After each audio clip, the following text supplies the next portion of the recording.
നമുക്ക് മനസ്സിലാകാത്തൊരു ഭാഷയാണ് രൂത്തിനെ കുറിച്ച് പരിശുദ്ധാത്മാവ് എഴുതിയിരിക്കുന്നത്. അവൾ ഭാഗ്യവശാൽ ബോവസിന്റെ വയലിൽ ചെന്നാണ്. കർത്താവ് തന്നെ കൊണ്ടുവന്നതല്ലേ, പക്ഷെ അങ്ങനെ എഴുതിയിരിക്കുന്നത് അതിൻ്റെ രീതി. ഭാഗ്യം കൊണ്ട് ബോവസിന്റെ വയലിൽ ചെന്ന് വയലിൻ്റെ ഉടമസ്ഥയായി തീർന്നവൾ. ചരിത്രം പരിശോധിച്ച് നമുക്കറിയാം, അവൾ അതിനുവേണ്ടി കൊടുത്ത ബലമുടക്ക്, ത്യാഗം, സ്നേഹം. ഭാഗ്യം കൊണ്ട് അപ്പോസ്തലനായ ഒരാളുണ്ട്, അതാണ് മത്തിയാസ്. 12 പേരുടെ കൂട്ടത്തിൽ എണ്ണപ്പെടുക എന്ന് പറയുന്നത് ഒരു ഭാഗ്യമായിരുന്നു.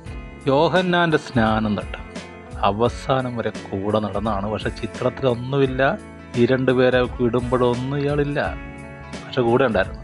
കർത്താവ് ആർക്കും കടക്കാരനല്ല. ഭാഗ്യത്തിൻ്റെ അക്കൗണ്ടിൽ അപ്പോസ്തലനാക്കി. ധൈര്യമായിരിക്കുക.